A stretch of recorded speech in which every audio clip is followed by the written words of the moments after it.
Como responsable de la Pastoral de la Vida en la diócesis, pues me halaga mucho presentar en esta noche a una personalidad que viene de Argentina.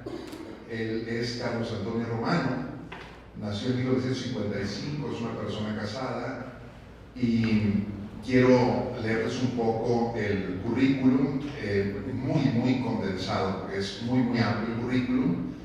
Y pues él es abogado, experto internacional en derechos de niños, niñas y adolescentes, doctorado en ciencias jurídicas, maestría en derechos humanos y derecho internacional humanitario desde la perspectiva del sistema interamericano de derechos humanos, especialista en derecho canónico también, mediador y especialista en técnicas de administración de justicia con capacitación internacional, mediador nacional, especialista en mediación e interdisciplina, especialista en Derecho Ambiental con certificación de la Suprema Corte de Justicia de la Provincia de Buenos Aires. Ha sido juez de familia, juez del trabajo, embajador ad honorem y emisario presidencial en asuntos vinculados a cuestiones de Estado respecto a la niñez, con actividades en favor de la infancia declaradas de interés legislativo por la Comisión de Derechos y Garantías del Senado de Argentina, miembro en misión extraordinaria especial como experto en los derechos del niño por la República de Guatemala, asesor por la delegación de Argentina ante la Comisión Especial de la Convención de la Haya, emisario a la República de Guatemala, emisario a la República Árabe de Siria y al Reino Hashemita de Jordania, enviado presidencial al Medio Oriente. En su labor literaria es autor de libros como El Derecho Internacional de la Niñez, Comunidad Organizada, Niñez y Derechos Humanos, Pasión y Vida, Caída de la Ley del Aborto en Argentina, Mi Niño Perdido, Abogado del Niño, Cuestiones Prácticas que debe conocer y aplicar, El Gran Ausente, La Niñez, Orientaciones para la Aplicación de la Ley y los Derechos de Menores de Edad, Restitución Internacional de Menores.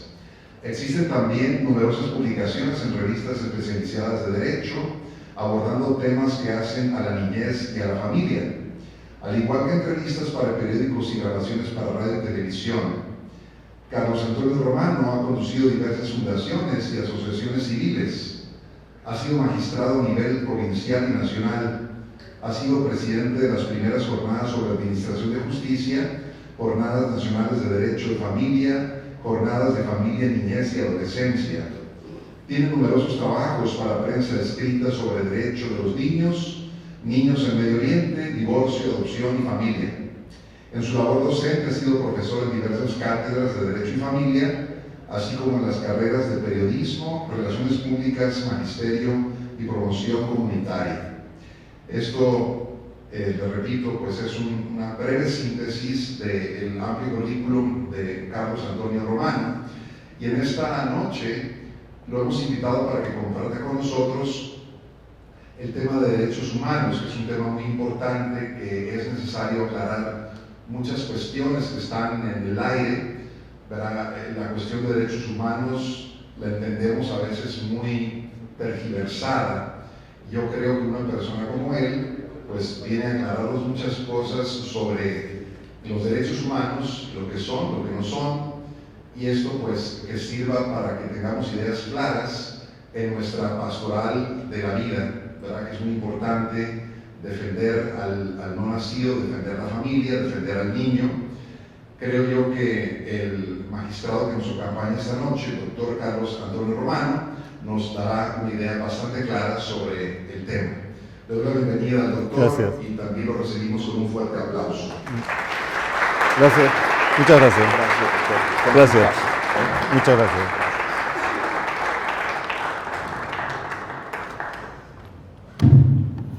Bueno, mi placer de estar aquí con ustedes.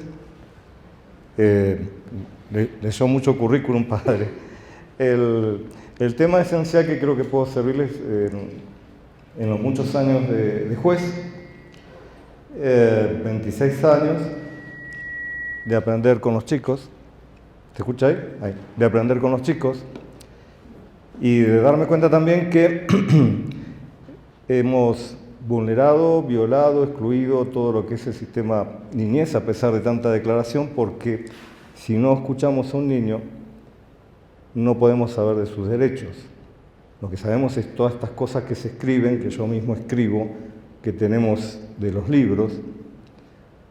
Y la otra cuestión también tiene que ver con lo que comentaba antes de ayer con el Superior Tribunal de Chihuahua, esa posibilidad de salir afuera, de ver cómo está el sistema internacional y de poder encontrarme con mi tesis primera doctoral, que tiene que ver con Derecho Internacional Humanitario. Para que ustedes entiendan, mi trabajo es sobre niñez en conflicto bélico o en crisis humanitaria. Y cuando uno trabaja cosas como lo que pasó en Haití con los niños después del terremoto, o después de haber trabajado en Alepo y ver a Alepo destruida, o bueno, no quiero nombrarlo porque me entristece.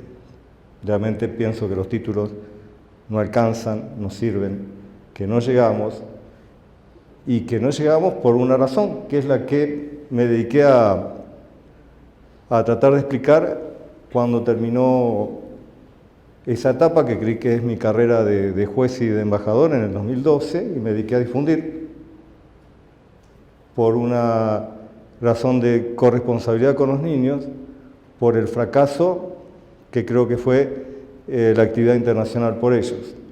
Un cambio, por favor. Entonces, tratando de explicar, llegamos a lo que es el sistema de derechos humanos en marco legal. Y a ver si me entienden. Voy a hablar de derecho de una manera que creo poder llegar a también decir, para que vean que nos están estafando, que Naciones Unidas está disfuncionando, que el concierto de OEA no está actuando con compromiso, que los estados no tienen aquello que deben dar a cada uno de nuestros niños ni a cada uno de nosotros, y que la forma más o menos de instalarlo es dándonos un mensaje, una orientación distinta, invisibilizar las cuestiones, así como son las reglas básicas de la magia. Saben que la regla básica es ponerte algo ahí adelante porque lo que tenés frente a los ojos y resulta ser obvio, finalmente se invisibiliza. Y es lo que voy a tratar de explicar ahora, un cambio, por favor. A partir de esto, hay toda una cuestión, ¿se acuerdan esa terrible guerra que termina con la paz de Westfalia en Europa? Resulta de que los estados se pusieron de acuerdo y dijeron, no más guerra, esto es terrible. En la trayectoria esa, otro cambio, llegamos a una idea que en cierta medida, no lo voy a leer, este es un compatriota, hablando de Nuremberg. Nuremberg es el juicio, es la bajada de derecho sobre los nazis, después de una larga historia de la humanidad en el concierto de los derechos humanos.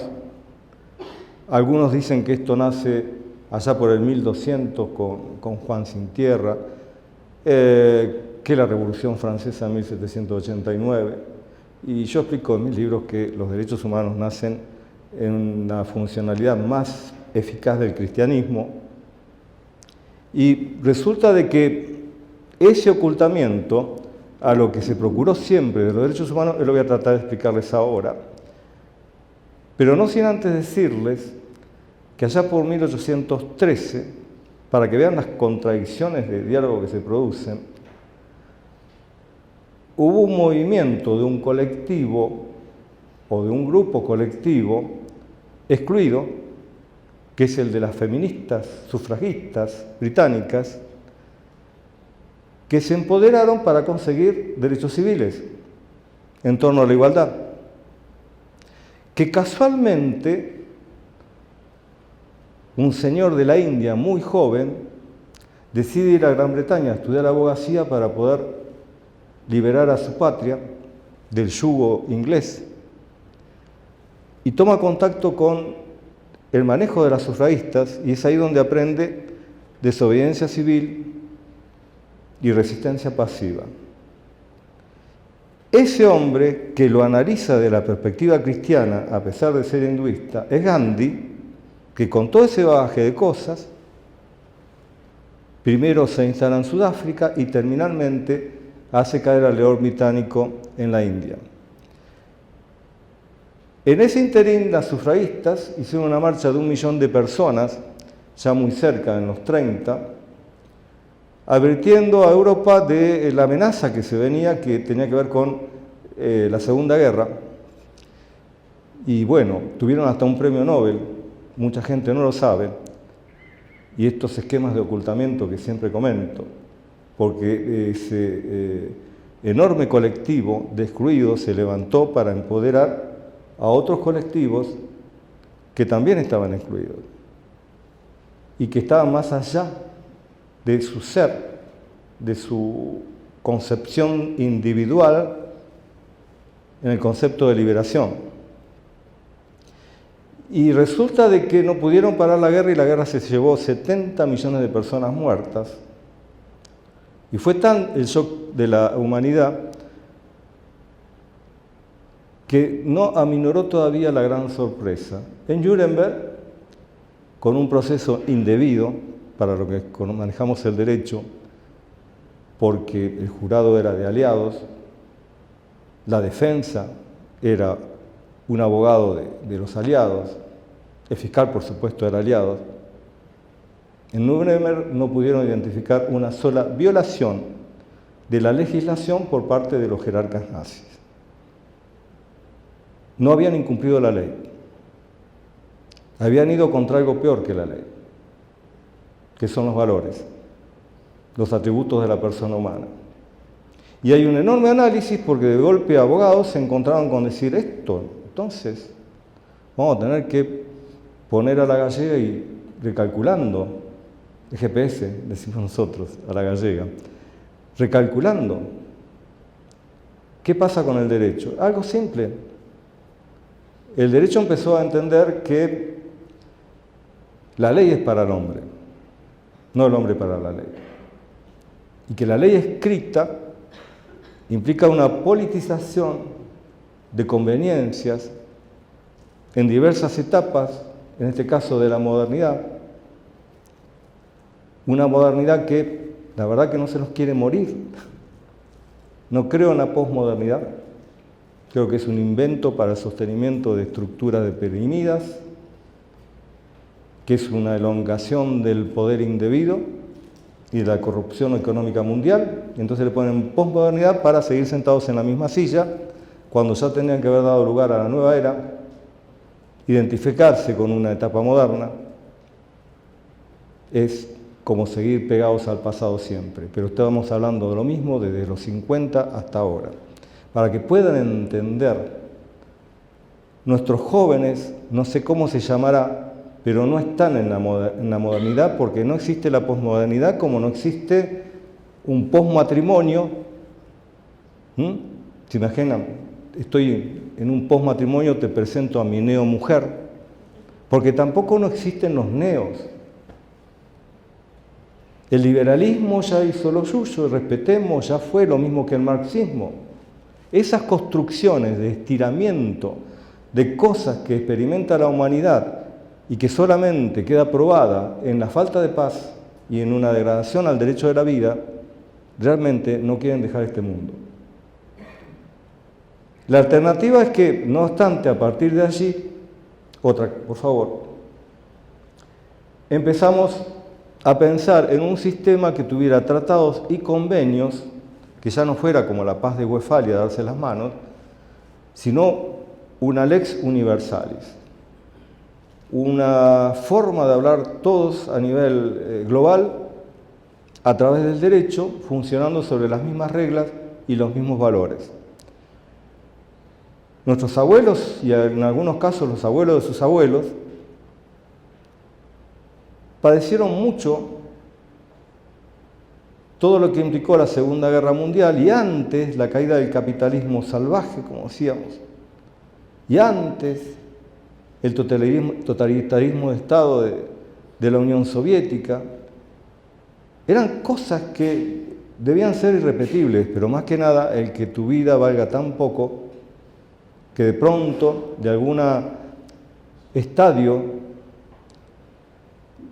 de la preparación al sistema nazi, yo les podría decir que en este momento hay sociológicamente, la otra vez lo describí, un estado de situación así como en Israel en el momento del nacimiento de nuestro Señor.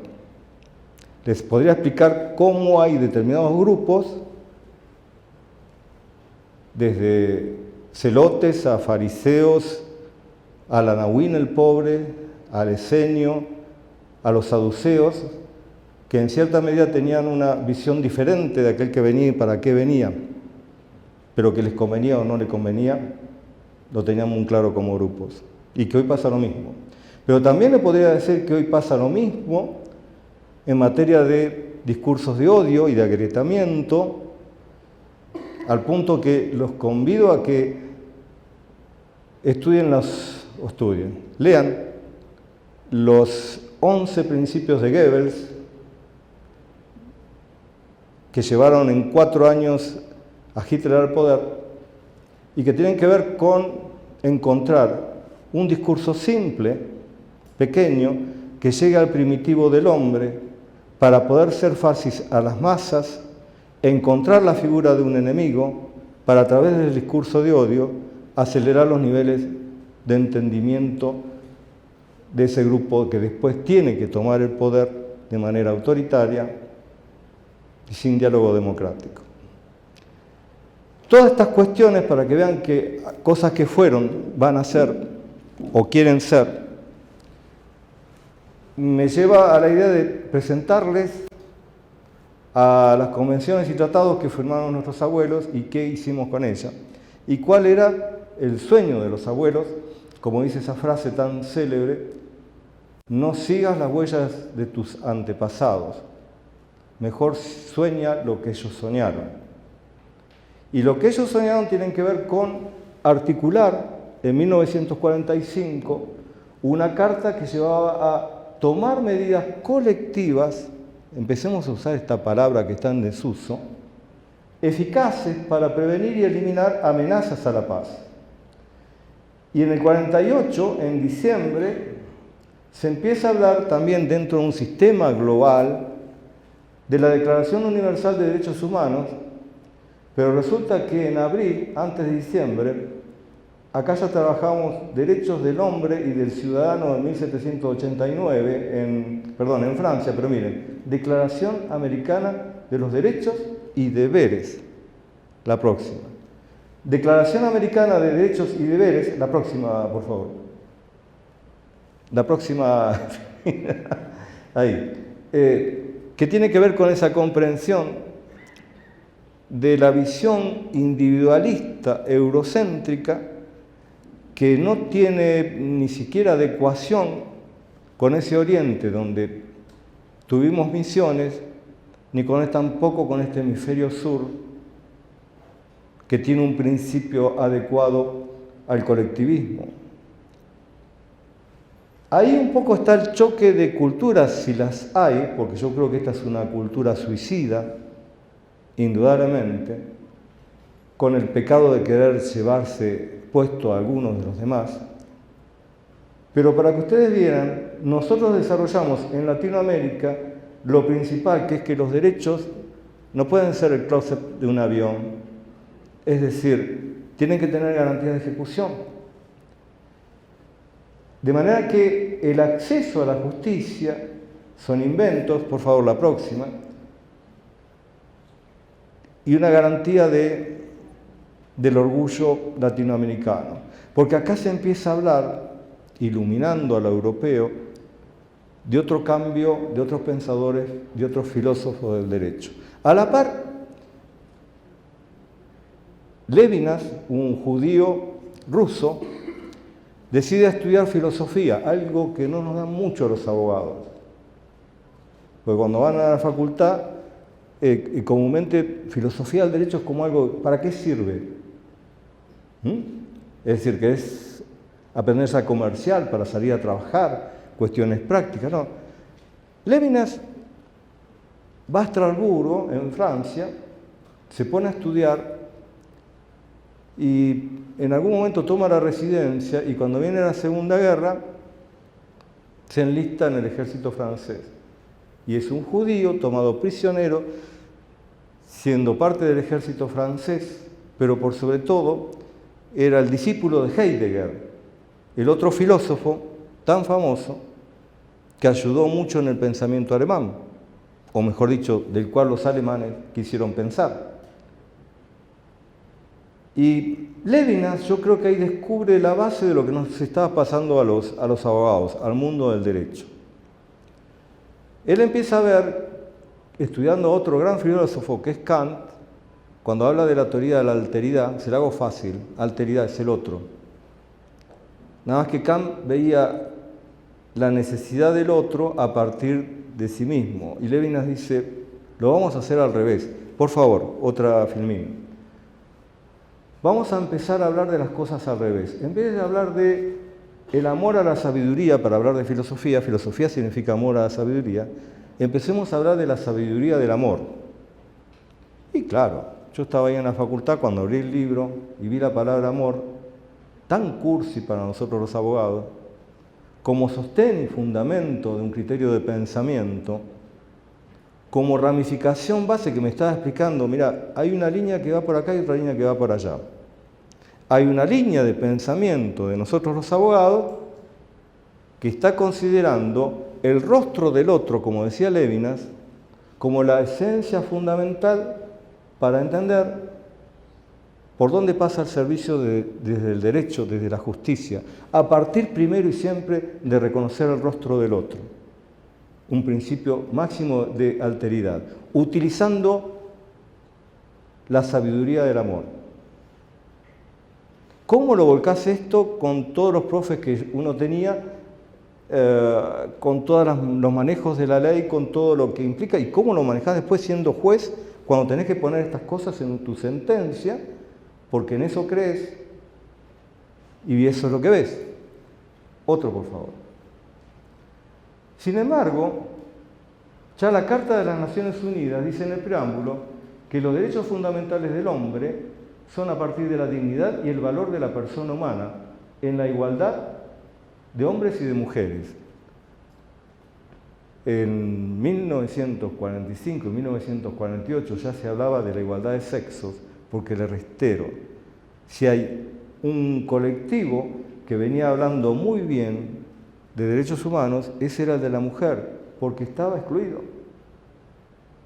Y en cierta medida, fíjense, cuando se empieza a hablar de persona humana, también se pone un mojón histórico, porque el problema que estamos teniendo es la deshumanización de la humanidad, el abarataje de la persona humana y la degradación del derecho de la vida como colectivo o compendio de dominación mundial, quizás del hemisferio norte sobre el hemisferio sur, bajo conceptos radicales que para terminar la pobreza hay que terminar con los pobres. Y los pobres estamos abajo.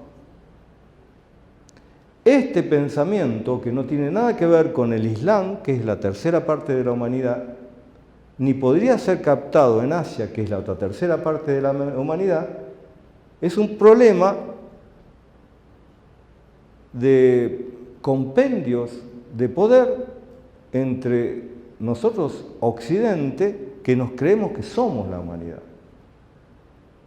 A partir de allí, fíjense, en el preámbulo de la Declaración Universal de Derechos Humanos se habla de la libertad, la justicia y la paz. En el mundo tienen como base el reconocimiento de la dignidad intrínseca y de los derechos iguales e inalienables. Estamos hablando de derechos que no pueden sufrir ningún concepto de discriminación.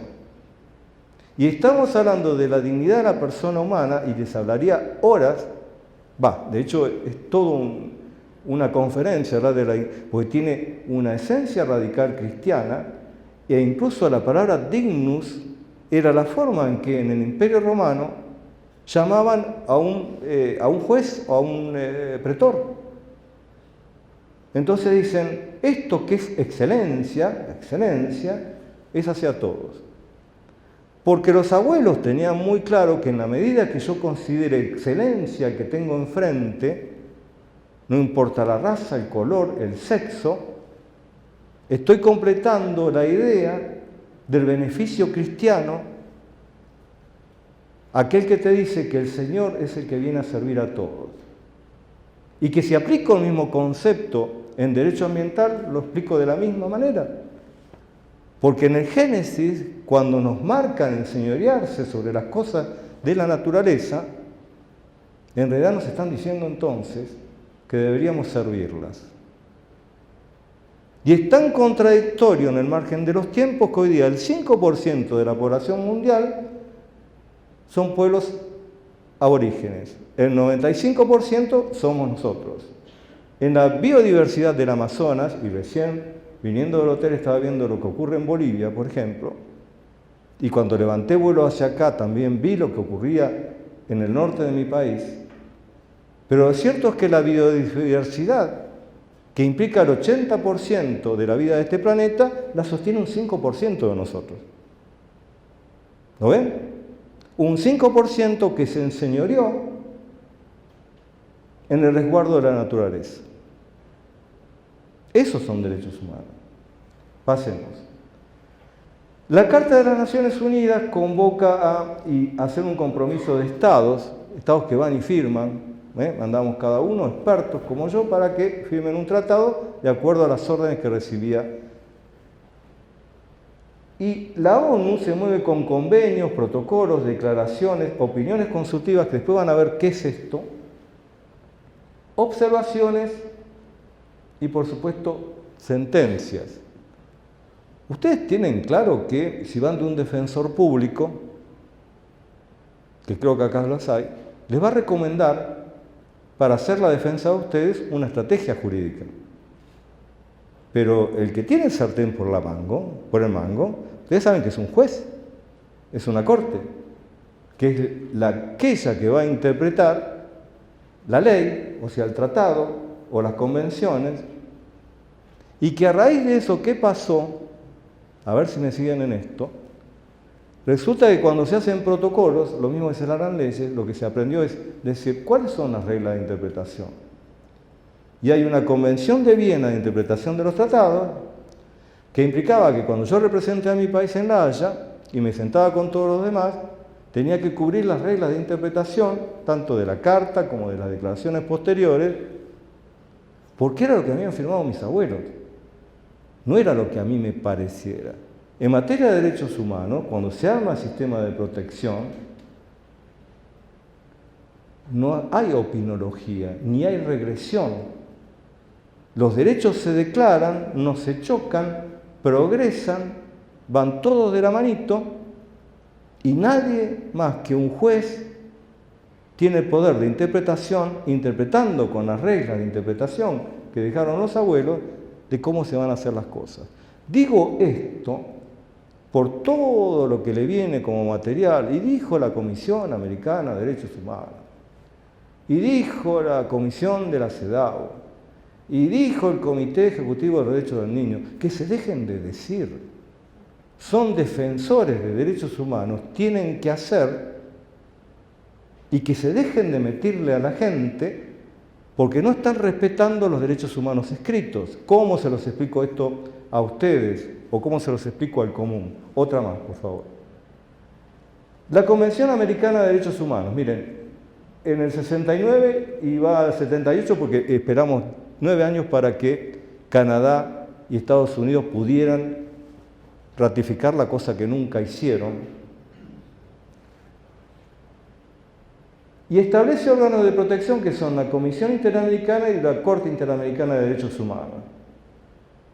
Esa actuación es complementaria a las cortes locales, por lo cual cuando nosotros producimos modificaciones o hay sentencias en cada uno de nuestros países, Los jueces tienen que mirar qué firmaron sus abuelos en la Corte Interamericana, porque si no cualquiera de nosotros hacemos un juicio, hacemos una denuncia y la Corte, tomando una jurisprudencia sin apartarse de ella, nos va a dar razón en el derecho.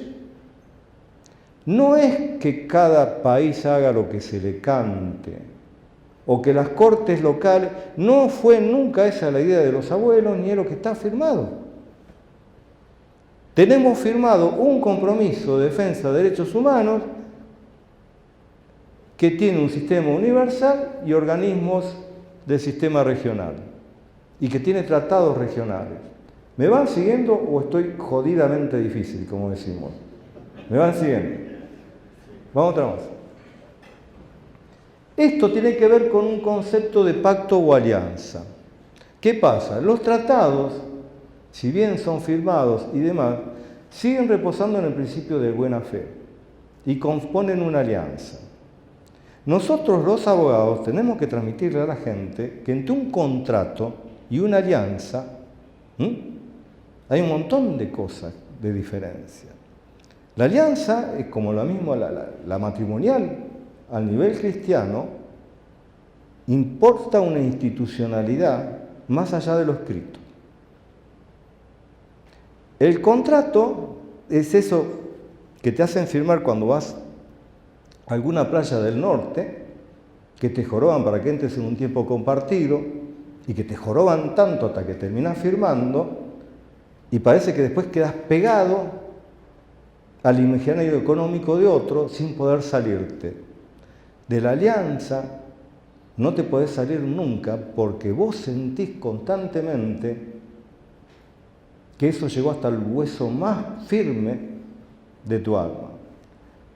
Esto implicó hacer una alianza para que bajáramos a las legislaciones de Argentina, de México, de Rumania, de Italia, una misma forma de hablar, lex universalis. Es decir, yo lo explico en algunos de mis libros, empiezo a hablar del síndrome de Babel, para que tengan una idea. El ser humano sufre una constante de síndrome de Babel, del cual necesita salir, porque los problemas no son solamente idiomáticos. Cuando yo hablo de síndrome de Babel no estoy hablando de lenguas. Estoy hablando que cada uno acá por allí tiene una distinta realidad a la que tiene el otro. Y que el síndrome de Babel de la época es gestionar, hipernormalizar realidades con las redes, con la tele, con esto y con lo otro, para que no nos pongamos a poner de acuerdo. Se las pongo al revés, que vengo de la Facultad de Medicina. Ellos me lo entendieron más claro. Vas al médico, te hace estudios, te saca una placa y demás, perfecto. La ponen allí, mientras están haciendo un ateneo, puede ser que tengan distinta opinión,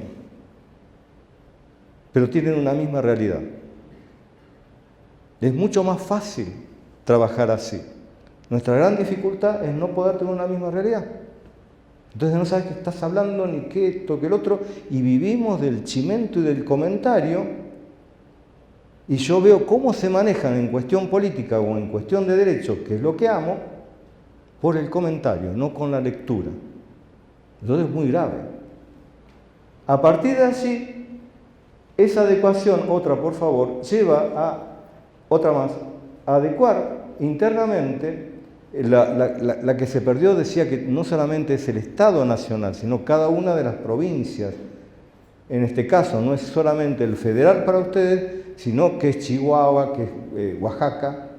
Aprendí a hablar bien, decía Oaxaca, yo en un momento creí que me iba a ir a Japón, pero ahora lo digo bien en mexicano. Y vean las primeras cosas que salen de la época. La familia, comunidad básica de la sociedad y medio natural para el desenvolvimiento y bienestar de todos sus miembros, especialmente los niños y los jóvenes, debe ser ayudada y protegida para que pueda asumir plenamente sus responsabilidades en la comunidad. Eso está escrito, tiene que ver con la primera de las perspectivas, la perspectiva familiar. Nosotros en materia de derechos humanos hablamos de paradigmas y perspectivas, modelos y miradas. ¿Cómo es esto? Cuando vos tenés un cambio cultural, como el que ocurrió después de la Segunda Guerra Mundial, empezás a desarrollar nuevos modelos. Te mandaste una bruta revolución, pusiste el mundo hasta para arriba, y hay nuevos modelos. Y les hablaría del paradigma de la niñez, les hablaría del paradigma de las personas con discapacidad que pasaron por 3 modelos diferentes: el castigo de Dios, el modelo de rehabilitación, y hoy trabajamos con las barreras que le pone la comunidad a una persona con discapacidad. 3 modelos diferentes. Y está también el modelo de las personas mayores. Y están los paradigmas familiar y el de género, que después le voy a explicar por qué se mal llamó y que no tiene nada que ver con la ideología de género, que es algo que nos mezclan constantemente. ¿Pero por qué? Porque no nos llevan a la lectura del reconocimiento, porque no hacen perspectiva. Y yo cuando les hablo a mis alumnos de perspectiva, entran a pensar, a buscar, googlean dónde está en el griego, qué significa, qué esto, qué lo otro. En realidad viene del latín, pero no tiene nada que ver con lo que dice el latín. Es muy simple, viene de las artes gráficas.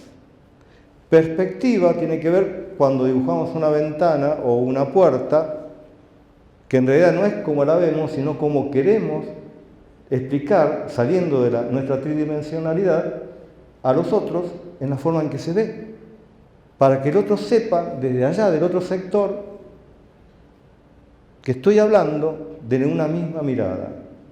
Y es muy importante una misma mirada. Coincidió en la gobernación el otro día todo su equipo, porque si no tenés una misma mirada, no podés generar equipo. Hasta a los jueces les decía, si no tienen una misma perspectiva, van a provocar confusión. Porque la base de la confusión y de la invisibilización es confundir perspectivas y pensar que las cosas son como las veo yo. Y me hicieron repetir 3 veces el otro día, porque no lo captaban bien en un medio, cuando me refería a Aristóteles. Quédense tranquilos, no hablo mucho de Aristóteles a pesar que lo quiero, pero Aristóteles dice algo muy simple. Solo una mente disciplinada es capaz de entender el pensamiento del otro sin necesidad de aceptarlo. Y es mucho de lo que nos está faltando. A partir de allí, entonces, está claro que las convenciones hablan de perspectiva familiar. Pásame otra, por favor. Está claro que tenemos después de la... Estamos hablando a nivel universal, ¿sí? A nivel global. Después de la Carta de las Naciones Unidas, después de la Declaración Universal de los Derechos del Hombre, hay 2 pactos importantes. Uno es el Pacto de Derechos Civiles y Políticos, que ya se dan cuenta, derechos civiles y políticos, es un pacto que tenía mucho que ver con la época, con las luchas por cuestiones individuales, particulares, con una mirada muy de la problemática también del hemisferio norte, pero para que entiendan cómo se jugaba esto.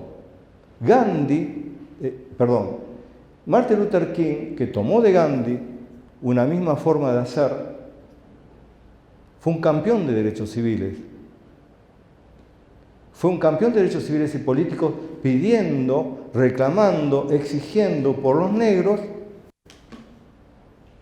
un plano de igualdad con los blancos. Pero Martin Luther King no le dijo a los negros que se aperciban como blancos para pasarla mejor. Luchó. Porque la trama esencial es la igualdad del género humano. A partir de allí entonces, este pacto dice, los derechos se desprenden de la dignidad inherente a la persona humana. Volvemos, ya estamos en el 76 y parece que lo estamos reafirmando. Cada Estado miembro del sistema se compromete y obligará al máximo de sus recursos en la adopción de medidas eficaces y apelará en lo que carezca a la solidaridad internacional. Artículo 2. Cada Estado hace una bajada del mismo idioma y si no tiene recursos para lograr los derechos que se están declarando, los pone de garante a todos. O sea que si los pibes se me entran a hambrear en esta etapa de Argentina, y yo le voy a pedir a ustedes, a los alemanes, a todo el circuito, solidaridad en materia de derechos humanos. ¿Entienden? También, más adelante habla de medidas de protección y asistencia a favor de la niñez toda.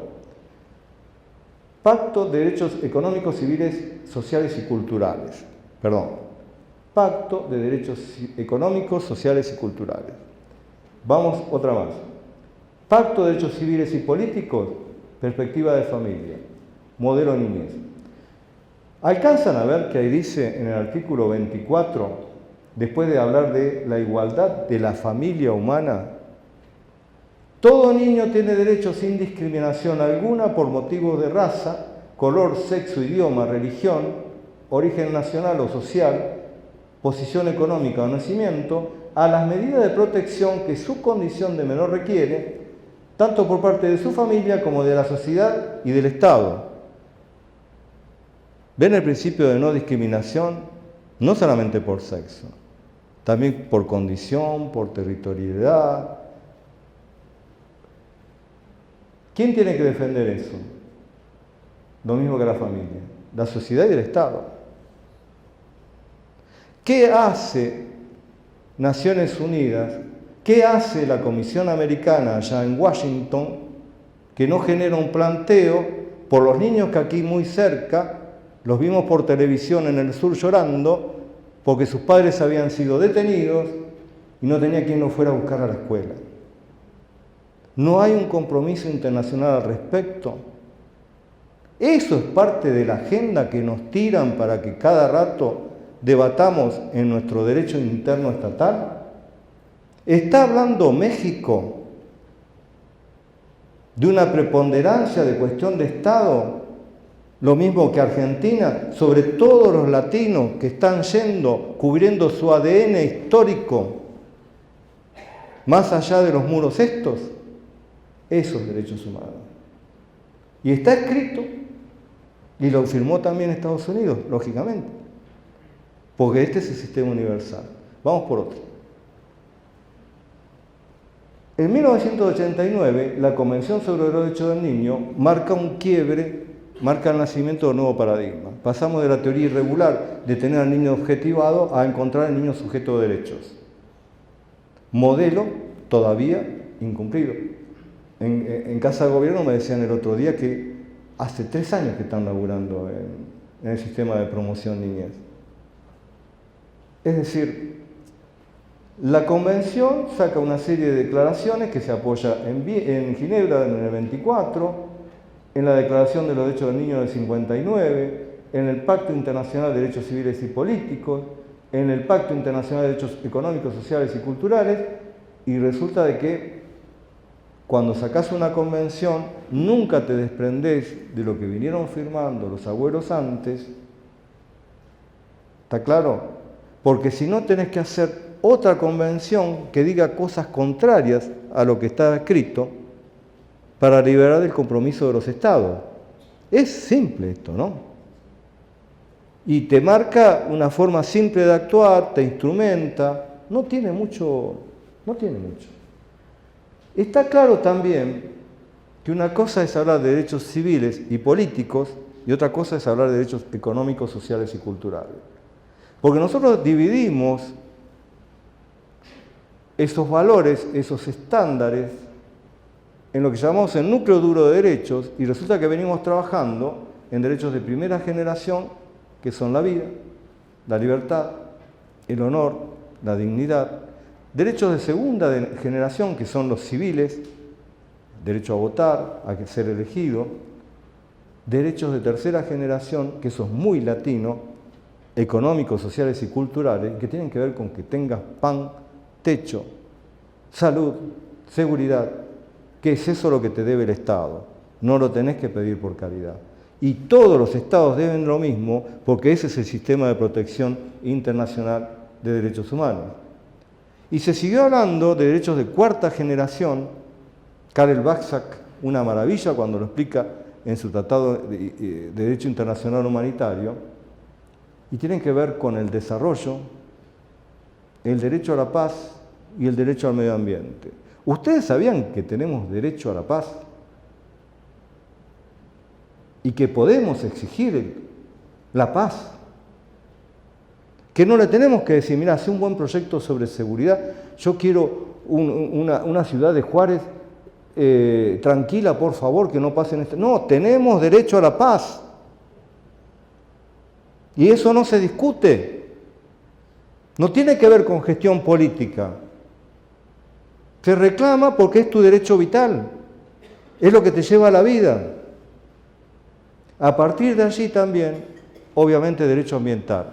Pero vuelvo, ¿tenemos derecho a la paz? No saben cómo me duele haber estado en zona de conflicto en el 2003 y demás, haber trabajado en Luarca, en Santiago, con otros expertos, y resulta que de golpe, en el 2003, hay una decisión que quiebra el derecho a la paz, que es una declaración de guerra unilateral sin el consenso del Consejo de Seguridad, que es lo que marcan las convenciones. Para que ustedes entiendan, en 1946, Japón pone en su artículo 9 de la nueva Constitución el derecho a la paz y declara el desarme, porque dice que si no hay desarme por parte de los estados, no se va a poder cumplir con esto.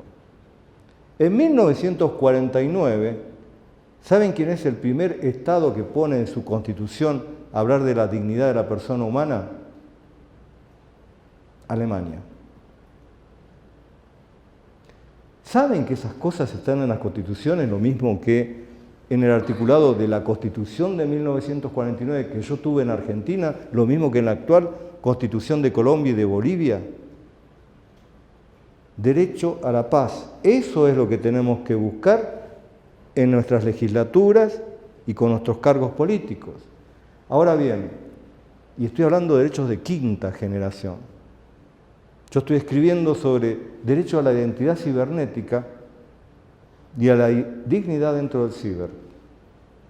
Por eso hablo de la libertad de expresión, que no puede chocar contra el derecho de la información y que está chocando, está oprimiendo el derecho de información de la gente, y hablo de no a los discursos de odio y dura sanción aún en las redes, porque resulta que ahora no tenemos una misma realidad. Hay algunos que consideran que los grupos WhatsApp o el Facebook es un mundo donde puedes poner me gusta y eliminar cuando se te cante. Estas construcciones, otra más por favor, llevan a definir qué dice la Convención de los Derechos del Niño. Por favor, ¿cuáles son los derechos del niño? Miren el primero. Reconociendo que el niño, para el pleno y armonioso desarrollo de su personalidad, debe crecer en el seno de su familia en un ambiente de felicidad, amor y comprensión. ¿Ven cómo es perspectiva familiar constante? Que estos rezagados que están hablando del patriarcado, que no tiene nada que ver con el machismo, están en el siglo XIX y ya cambiamos 2 siglos. Y están diciendo que la familia es el opio de los pueblos, con el mejor contenido marxista de oponer al hombre como a la mujer, contra la mujer, como si fuera una lucha de clase, para llegar a la dictadura del matriarcado. Son boludos. Es decir, ¿cuál es la construcción teórica cuando estamos manejando esto en las convenciones internacionales? ¿Qué es lo que tiene en la cabeza un académico cuando habla en una universidad? ¿Qué estudió para decir lo contrario? ¿Qué es lo que tienen los miembros de la Comisión Americana de Derechos Humanos para estar más preocupados por una problemática que es parte de los derechos humanos como la LGTBQ y no ven a los chicos llorar cuando pasan este muro? Esto es derechos humanos. ¿Se va entendiendo? Vamos otra más. Las directrices de Riad también hablan de la familia comunidad central encargada de la integración social, primaria del niño. Esto es 1990 ya. Integridad de la familia, incluida la familia extensa, familia ampliada. Ya en los 90, entrados en el 2000, empezamos a entender por qué los abuelos nos hablaban de perspectiva familiar. Y es que ellos venían de una historia con el arraigado liberalismo individualista en donde necesitaban dar alguna expresión de que sos algo más que tu propio ombligo, y eso lo aprendes en la familia. La diversidad, la tolerancia a la diversidad, lo aprendes en la familia. Porque ahí vas a invocar a alguien que es muy parecido a vos y a alguien que es totalmente diferente a vos. Ahí vas a encontrar con quién te llevas bien y con quién te podés llevar mal. Y las reglas del respeto. Todo lo que se quería en las convenciones. Si no tenés proyección familiar, no tenés operadora social. Nosotros decimos así. Esto es derecho puro lo que estoy hablando.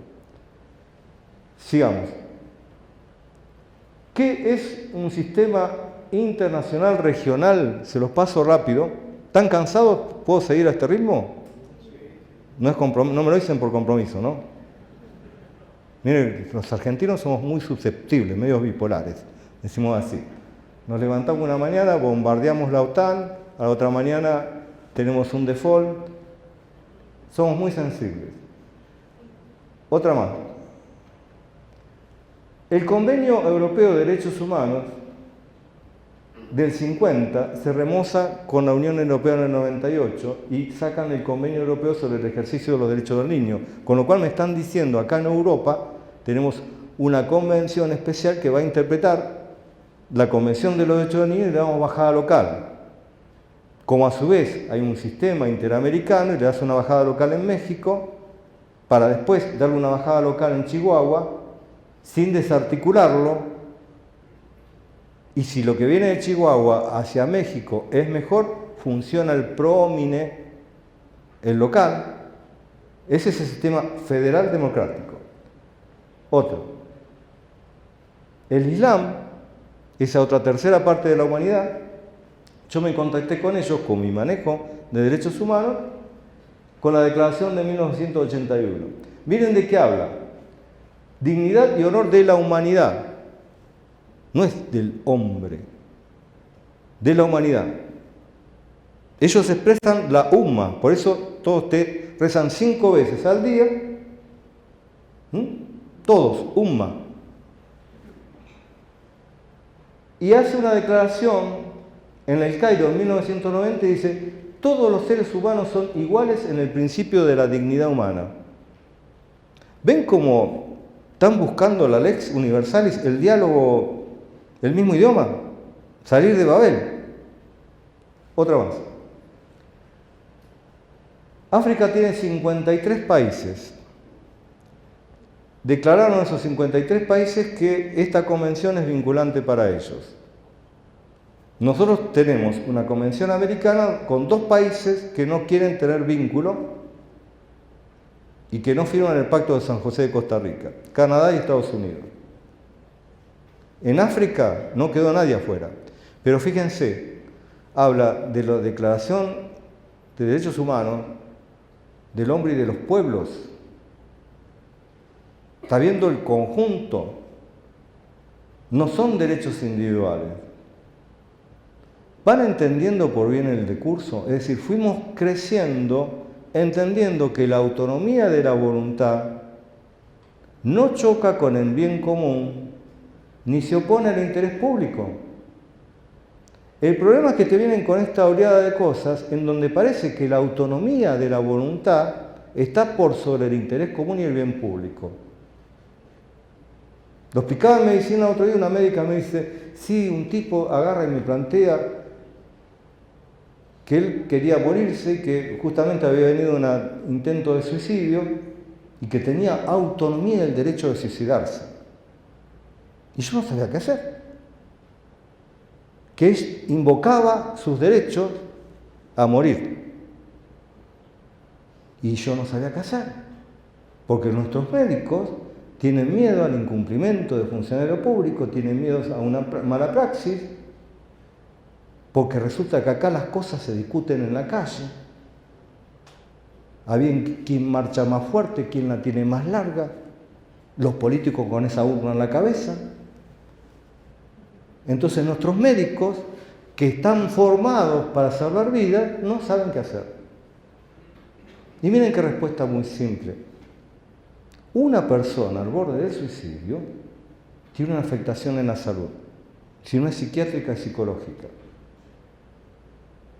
Y estamos obligados a entender que su autonomía de la voluntad se reduce y debemos cumplir con el derecho a la salud. O, ¿cuánta gente que anda en moto y que le gusta el viento en la cara, como a mí, y agarro y me pongo el casco? Porque si no me multan. ¿Por qué es el casco? ¿Porque voy a abollar algún coche o porque me voy a romper la cabeza? Y esas multas se la bancan, ahí no hay problema. La autonomía de la voluntad se redujo, no tenemos problema. ¿Entienden cómo es esto? Nosotros le llamamos la preponderancia alterna, y es el laburo de los jueces. Los argentinos hablamos mal el español. Ustedes entienden que yo digo laburo, trabajo. ¿Qué es esto? 26 años de juez en Argentina, yo les aseguro, juez Morón La Matanza, con 3,5 millones, ahí tengo una compatriota que podrá decir de qué se trata eso. A mí se me puede discutir mucho las opiniones, pero no lo que hice por la violencia familiar y de género en mi país. Porque armé redes, porque no paraba nunca de trabajar, de ir a las comisarías, capacitar a la policía bonaerense, que es bastante difícil. ¿Qué me lleva a esto? Siempre que di una medida cautelar de exclusión del hogar conyugal o de restricción perimetral, lo hice sabiendo que afectaba el derecho de defensa de la persona denunciada, porque estaba levantando el derecho de integridad de la presunta víctima. Pero después viene todo lo que es la citación de el acompañamiento de esta otra, y vos agarrás y volvés otra vez, la balanza la va llevando. Lo que nunca hacemos los jueces es anular el derecho de un lado por el derecho de este otro lado. No se elimina, se prepondera. ¿Lo ven cómo se elabora? ¿Cómo se trabaja? Esto, vamos a pasar otra, por favor, que también es la ASEAN. Resulta que en Asia hay dos países muy importantes, prevalentes, la India y China, que en algún momento dijeron, bueno, ¿qué hacemos? ¿Manejamos la pelota nosotros o somos democráticos? Somos democráticos, bueno, vamos a aceptar que hay otras naciones y vamos a agregar ONG al sistema. Estoy hablando del sistema de decisión, Es decir, todavía no tiene, está en pañales, pero cuando ve cómo venimos trabajando acá, dice, no, mirá, la verdad que la ONU es poco democrática. La ONU es antidemocrática. Vos tenés 5 vivos ahí que dividen el poder en el Consejo de Seguridad que te aplanan cualquier decisión de la Asamblea. Saquémonos las caretas y digámoslo. La ASEAN, que viene retrasada, no, viene analizando todo esto y dice, no, mirá, vamos a ampliar más a las ONG, las organizaciones vivas de la sociedad que no son Estado. Porque en realidad el problema son los estados, la pesadez de los estados que construimos. Ahora viene el anarquista, van a decir. ¿Cuándo nace un estado? Un estado nace por el capricho nacional de alguna monarquía, de decir, quiero tener una porción de tierra divisible y entendible, y para eso tengo que hacer bolsa a las tribus y a los clanes. Y resulta que nuestro ADN es tribal. Y los estados, para no sentirse tan mal por ese desastre que hicieron, que esto solamente lo ves cuando vas a un lugar. Yo en Jordania tenía el derecho islámico, el derecho civil y el derecho de las tribus, porque las tribus, los clanes, no le habían dado al rey el manejo de su propia jurisdicción en materia legal. Entonces vos tenés que trabajar de acuerdo a eso. Pero como que acá se lo dimos todo al Estado y que prometió salud, educación, justicia y no te dio nada, destruyó el esquema macrofamiliar y nos llevó a creer que la familia es papá, mamá, los 2 hermanitos, y yo lo tenía en un librito con una pipa y rubios, y no es esa familia. Y después cuando uno lo vio trabajando, se encontró con la familia ensamblada y después ya cuando estaba dejando mi trabajo eran abuelos que hacían de padres y padres que hacían de hermanos. Y yo no sabía de qué grupo familiar me estabas hablando. El capricho histórico de no cumplir los sistemas internacionales que me llevan a la perspectiva familiar, basado en destruir la familia porque es lo que jode. La familia le jode al Estado, le jode a las corporaciones y le jode a este sistema.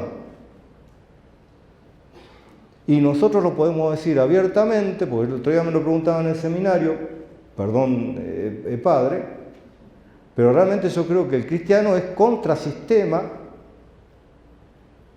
y que debe hacerlo siempre.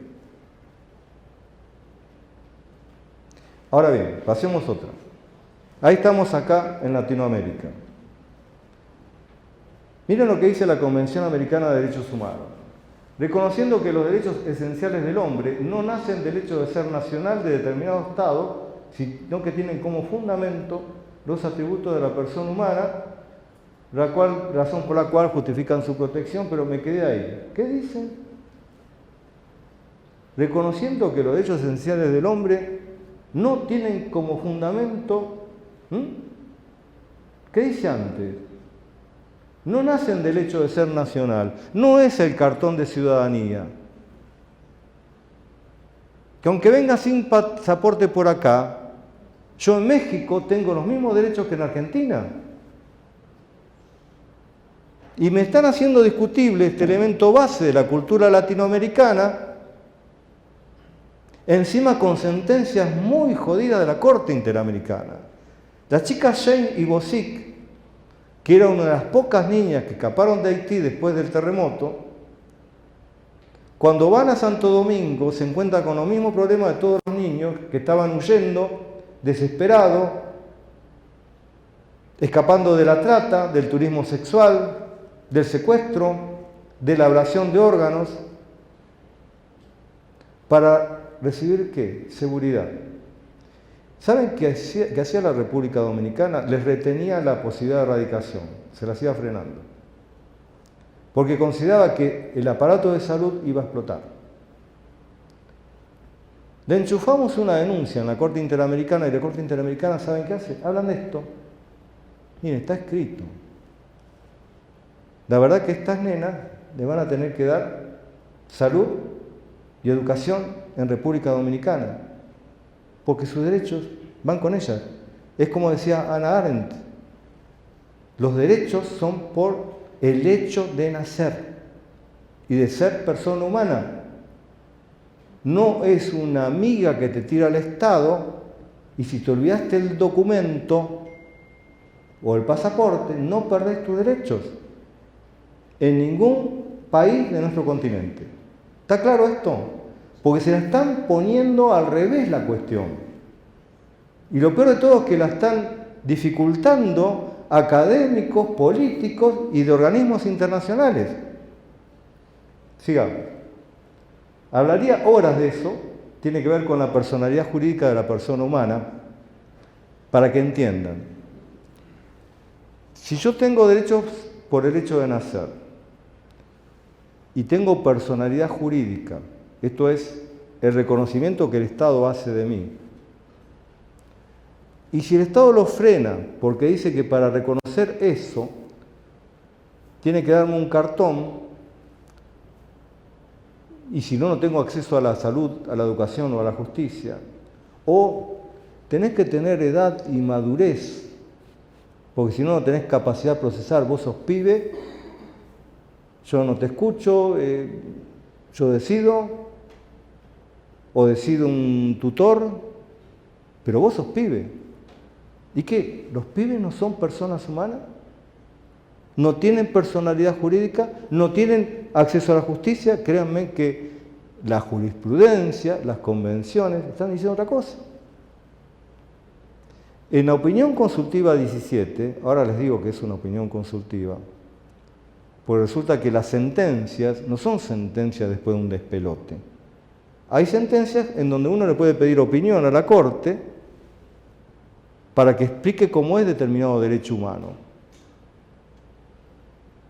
Y se le preguntó a la Corte Interamericana, y resolvió en la opinión consultiva 17 del 2002, cómo va a ser para los latinos cómo va a ser para Iberoamérica esto de los derechos humanos del niño. Quiere decir que cuando yo tomo la Convención sobre los Derechos del Niño, tengo al lado el Pacto de San José de Costa Rica y tengo ahí arriba del escritorio del juez la opinión consultiva 17, que es lo que me lleva a interpretar y de lo que no me puedo escapar. En el considerando 103 dice que todo niño debe tener acceso a la solución y comprensión de su propio problema, y que eso está a cargo del juez y del aplicador del derecho. Si no funciona así, tendremos que cambiar a los jueces y a los operadores en materia de niñez. Y esto está desde el 2002. Pero vamos a esto también, y a ver si apuro un poco la marcha. El artículo 17 de la Convención Americana dice lo mismo de la familia que dice también la Convención Europea. Es heterosexual. ¿Lo ven ahí? Y un caso de matrimonio igualitario que fue anulado en Francia en el 2016, cuando pidió ser revisado en el Tribunal Europeo, le dijo, miren, nosotros tenemos una convención y que habla de heterosexualidad. Si Francia no tiene matrimonio igualitario, no vemos por qué tenemos que cambiar esto. Ahora, si Francia quiere conseguir el matrimonio igualitario, puede dar un régimen local, si el pueblo lo consiente, perfecto. Ahí vino la desesperación de la problemática del matrimonio igualitario. La necesidad de instalarlo rápidamente. A ver, con la complejidad que implica entender estas cosas, porque si hay algo que sabemos todos, que hemos aprendido mucho este tiempo, y es que no debe haber ninguna discriminación sobre la homosexualidad. Pero ¿qué pasa? En materia de identidad, en 1990, ya la Organización Mundial de la Salud votó de que no es una enfermedad. Y resulta que hace poco los estudios dicen que tampoco es un gen, es una construcción cultural. De manera que yo no te puedo dar preferencia por sobre mí en razón de una construcción cultural. Y sí tengo que preferir a las personas que están con enfermedad por el derecho pro homine. Entonces no tengo que atender ningún tipo de privilegio allí. No es razonable, no sé si me entienden. El derecho es el mismo que tengo yo y que tienen ustedes, a no ser discriminados. Y por favor, es cristiano no diferenciar, ni burlarse de una diferencia. Es cristiano acoger la diversidad. La base esencial del derecho humano es la dignidad de la persona humana, lo cual implica en un plano de igualdad. Yo los únicos privilegios que quiero son en los niños, en las personas con discapacidad, en el adulto mayor y en la mujer hasta que exista un mismo esquema de igualdad. ¿Se entiende?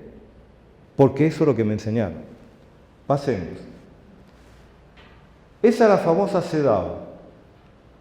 Ya estamos en 1979. ¿Vieron que cuando hablan del CEDAW, que esto, que el otro? La CEDAW es una convención hermosa.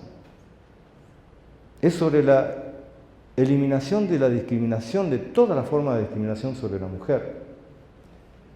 En la CEDAW resulta que el preámbulo dice, procurando la máxima participación de la mujer en igualdad de condiciones con el hombre en todos los campos. Eso es indispensable para el desarrollo pleno y completo de un país, el bienestar del mundo y la causa de la paz. La perspectiva de género, que así se llama, que no es ideología de género, ¿está en contra de la perspectiva familiar o la están leyendo allí? Pasemos. Teniendo presente el gran aporte de la mujer al bienestar de la familia y al desarrollo de la sociedad, hasta ahora no plenamente reconocido, la importancia social de la maternidad, y la función de los padres en la familia y en la educación de los hijos, y consciente de que del papel de la mujer en la procreación. ¿Sabían que esto es la CEDAW? Nombrada por aquellos que levantan un pañuelo de acá, un pañuelo de allá, hablando de la injusticia, del patriarcado y qué sé yo. Esto dice la CEDAW, ¿sí? Pasemos más, vamos más rápido. La Convención sobre los Derechos del Niño dice, ya les dije, el desarrollo de su personalidad. A ver, no me está diciendo que el enano vaya a tener 1,80 m, no, me está hablando de la importancia de la familia en el desarrollo de la personalidad de un niño, con todos sus esquemas de identidad. ¿Está claro? Le digo porque tenemos legislaciones, en mi país por suerte, en el sistema adoptivo, otro día me preguntaban, nosotros no podemos desconocer la vertiente biológica.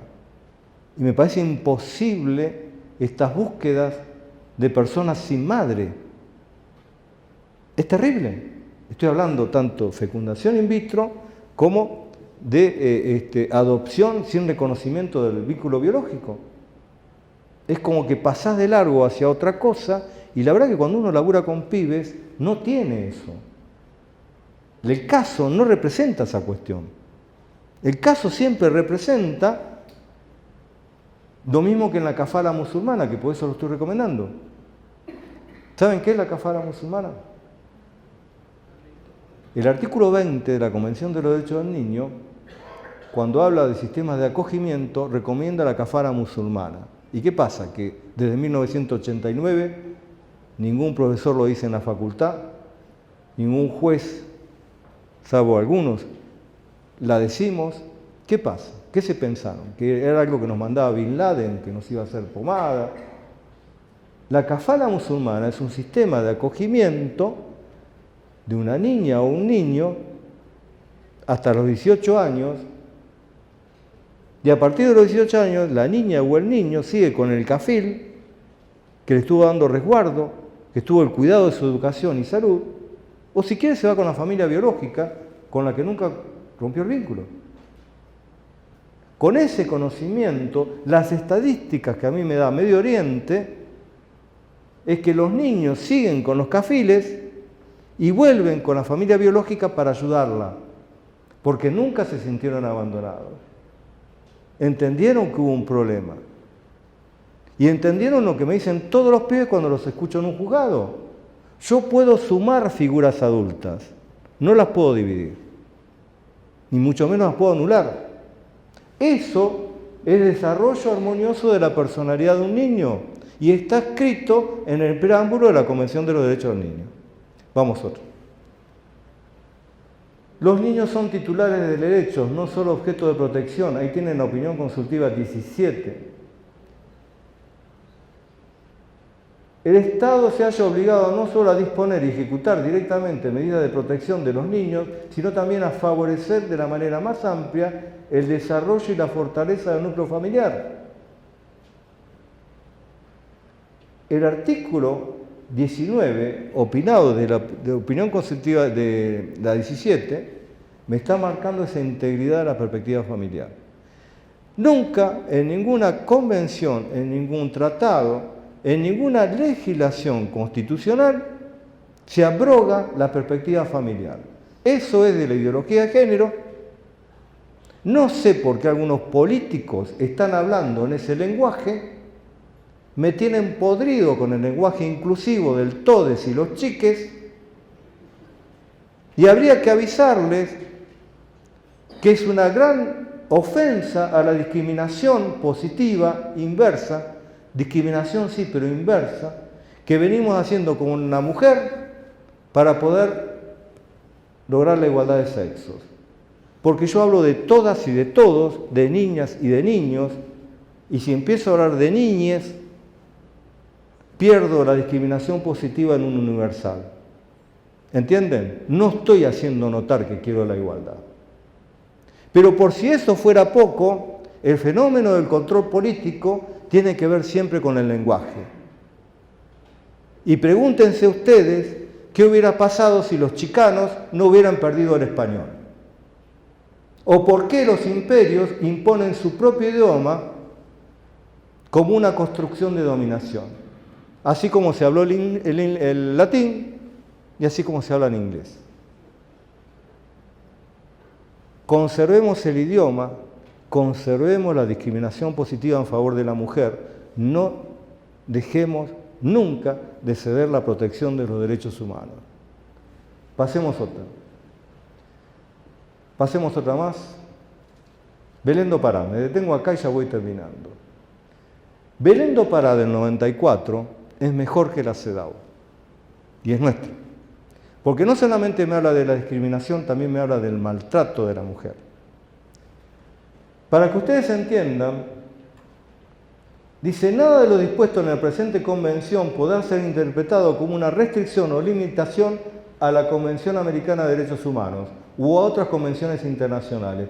No estamos en contra de las convenciones internacionales como están marcadas, sino que venimos progresando en materia de derechos humanos. Y como si eso fuera poco, dice, advirtiendo la necesidad de una no mutación interpretativa de la Convención Americana de Derechos Humanos. Me dice que en caso, en el capítulo 4, de que hubiera alguna obstrucción interpretativa, debo acudir a la Corte Interamericana de Derechos Humanos para interpretar, no a la Comisión Interamericana de Derechos Humanos. Me siento estafado. Y me siento también estafado por ustedes. Porque en ninguna manera, ni la CEDAW ni Belén do Pará van en contra de la perspectiva familiar, ni siquiera en contra de la Convención Americana. Otra más. Otra más. La Carta Democrática Interamericana, fechada el 11 de septiembre del 2001. ¿Qué pasó en el 2001? Que no me acuerdo, el 11 de septiembre. Mientras se caían las Torres Gemelas, allá muy cerquita en Washington, estaban escribiendo: la democracia no se puede concebir si no existe paralelamente un régimen de protección de derechos humanos en los Estados miembros, y exhorta a participar plenamente en el sistema interamericano de derechos humanos, le estamos diciendo a los americanos, se lo estamos diciendo a los canadienses, mediante la ratificación de la Convención Americana sobre Derechos Humanos y, en su caso, la aceptación de la competencia contenciosa de la Corte Interamericana. ¿Ven por dónde pasa el nudo de la cuestión? Vamos por otra. Esto es parte de mi tesis y yo todo lo cito, ven que cito, las siglas son de HTP. Esto es Protección de la Niñez en el Manejo de la Paz, es de Naciones Unidas, el volumen 1. Lo cierto es que el Concierto de Naciones ha prohibido las guerras desde el punto de vista legal y a la par que reconoce también en el hombre al mayor depredador del planeta. Pero la industria armamentista continúa detrás de un liderazgo económico al frente del narcotráfico y de la trata. La estructura político-económica mundial condiciona poner límites a la degradación climática y escasez de recursos. Nunca les asume bien temprano esa agenda, ni condicionará por ella utilidades en el mercado. En tanto, la agenda sobre el material de protección de los derechos humanos continúa su emergencia en otra realidad de la discriminación. No lo dice un servidor, esto sale del seno de ONU. A confesión de parte, ¿cómo es que dice? Relevo de pruebas, ¿no? Dame otro. El secretario general de Naciones Unidas, en la apertura 73 de la Asamblea 73, el día 25 de septiembre del 2018, refiere a un mundo caótico donde las relaciones de poder son poco claras. Guterres reconoció que los valores universales y las democracias se están erosionando y urgió a renovar el compromiso en un orden mundial basado en reglas. En tanto, en la misma nota se hace referencia a las actitudes de las grandes potencias y al desconocimiento de los tratados internacionales. Septiembre del año pasado, confesión del secretario general de Naciones Unidas. La última. Ahí estamos hablando de la disfuncionalidad del sistema, el tema de la ocultación de recursos, es decir, no tengo recursos, tengo muchos derechos declarados, no los puedo cumplir, los meto bajo la alfombra o distraigo a la gente, que se peleen, no sé, hoy es esto, mañana van a tener nuestro problema, vamos a estar charlando sobre Boca y River, Boca y River, Boca y River, así estamos entretenidos.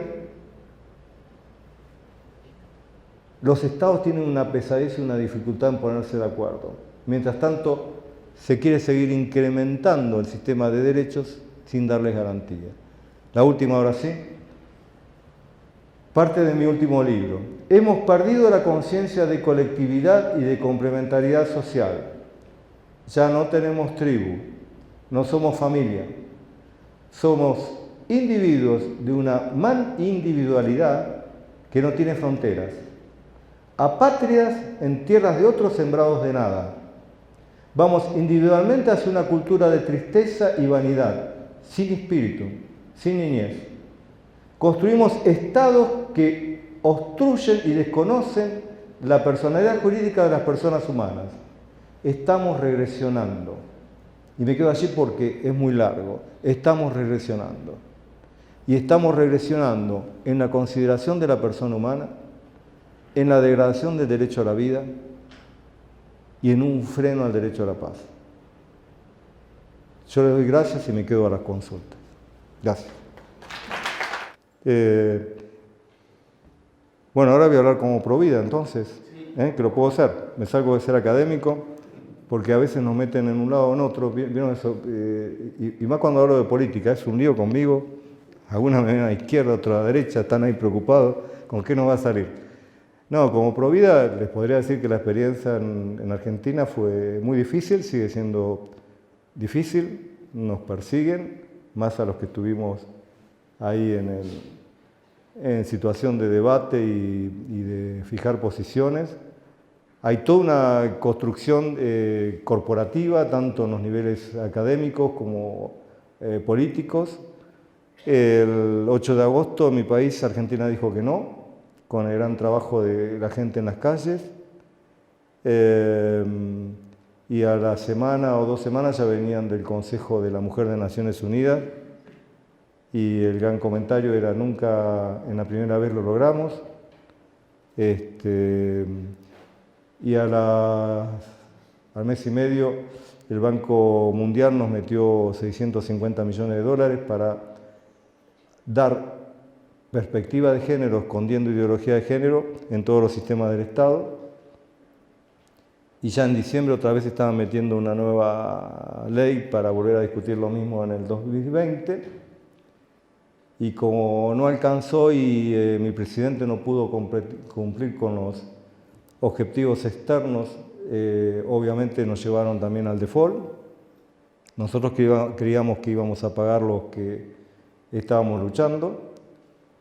Yo estuve a punto de irme de mi país, ya había recibido persecución en mi juventud. Ahora la persecución era peor que atentar contra mi vida, porque era con bancar a la familia. Tengo una familia a la que me debo y me estaban dejando sin ingresos, sin nada.